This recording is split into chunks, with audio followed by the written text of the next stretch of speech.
Hi friends, welcome back to Kranti recipes. నేను మీ క్రాంతి. ఈరోజు అయితే మన ఛానల్లో బంగాళదుంప వంకాయ కర్రీ ఎలా చేసుకోవాలో చూసేద్దాం. ఎంతో టేస్టీగా మరియు జ్యూసీగా ఎలా చేసుకోవాలో, అలాగే దీనికి కావాల్సిన ఇంగ్రీడియంట్స్ ఏంటో వీడియోలో చూసేద్దామా. అలా అయితే ముందుగా వంకాయలు, 3 ఉల్లిపాయలు మరియు 2 టమాటాలు, 3 పచ్చిమిర్చి, అలానే బంగాళదుంపలు కూడా తీసుకోవాలి. ఈ బంగాళదుంపలు, వంకాయలు ఇవన్నీ పక్కన పెడితే ఉల్లిపాయలను అయితే మంచిగా కోసుకొని మనమైతే స్టవ్ మీద ప్యాన్ పెట్టి ప్యాన్లో ఆయిల్ వేసి ఆయిల్ కాగిన తర్వాత ఉల్లిపాయలు, పచ్చిమిరపకాయలు అయితే వేసుకొని మనం మూత పెట్టుకొని ఈ లోపు అయితే వంకాయలు, బంగాళదుంపలు అయితే మనమైతే కట్ చేసుకున్నాం కదా, ఇవైతే వేసుకొని మంచిగా కలుపుకోవాలన్నమాట.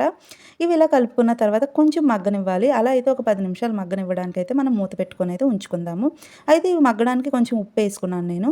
ఉప్పు వేసుకున్న అటు ఇటు కలిపి నేనైతే మూత పెట్టుకొని ఉంచుకున్నాను. సో మూత పెట్టుకున్న తర్వాత తీసి చూస్తే ఒక 20 నిమిషాల పాటు ఇలా అయితే అయిపోయింది. దీనిలో మనం కొంచెం కారం మరియు కొంచెం ఉప్పు, చిన్న పసుపు కూడా నేను వేసుకున్నాను. వేసుకున్న తర్వాత మనం ఏంటంటే కట్ చేసి పెట్టుకున్న టమోటాలను అయితే ఇలా వేసి కూర అంతా దాని మీద అయితే కప్పివేయాలి. ఇలా కప్పేసిన కూరను అయితే మనం ఒక్క 20 నిమిషాల పాటు అయితే అలా లో ఫ్లేమ్లో పెట్టి మూత పెట్టుకొని అయితే ఉంచుకోవాలన్నమాట. అలా ఉంచుకున్న తర్వాత మనకి ఏంటంటే ఈ టొమాటో కానీ ప్రతిదీ కూడా టేస్ట్ అనేది దానికైతే పడుతుంది. నేనైతే దీనిలో ఎటువంటి గార్లిక్ పేస్ట్ అయితే నేను యాడ్ చేయలేదు. సో టమాటాలు అయితే చూడండి ఏ విధంగా ఉడికిపోయాయో.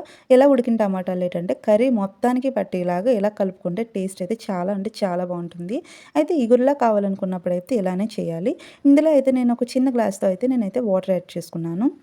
వాటర్ యాడ్ చేసుకున్న తర్వాత మనకు ఉప్పు సరిపోకపోతే కనుక మనమైతే ఇప్పుడే చూసి వేసుకోవాలి. సో ఇది చూడండి ఎలా కనిపిస్తుందో.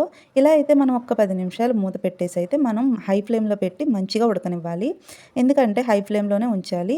ఎందుకంటే ముందుగా బంగాళదుంపలు, వంకాయలు అయితే బాగా మగ్గిపోయాయి కాబట్టి మనమైతే హై ఫ్లేమ్లో ఉంచాలి. లో ఫ్లేమ్లో అయితే ఉంచకూడదు. సో ఇక్కడ చూస్తే చూడండి ఎలా అయితే ఉడుకుతున్నాయో. ఇలా అయితే కూర మనకి దగ్గరగా గ్రేవీలా అయిపోద్ది అనమాట. మూత పెట్టి ఉంచుకొని మరియు తీసిన తర్వాత చూడండి మన బంగాళదుంప వంకాయ కర్రీ అయితే రెడీ అయిపోయింది. ఇందులో నేను ఎటువంటి మసాలాలు, గార్లిక్ పేస్ట్లు అటువంటి ఏమీ యాడ్ చేయలేదు. జస్ట్ ఉల్లిపాయలు, టమాటాలు, పచ్చిమిర్చి మీద అయితే ఈ కూర అయ్యింది. అలాగే కావాల్సినవి బంగాళదుంపలు, వంకాయలు కూడాను. సో ఈ వీడియో మీకు నచ్చినట్లయితే లైక్ చేయండి, షేర్ చేయండి. మన ఛానల్ అయితే సబ్స్క్రైబ్ చేసుకోండి. Thank you for watching.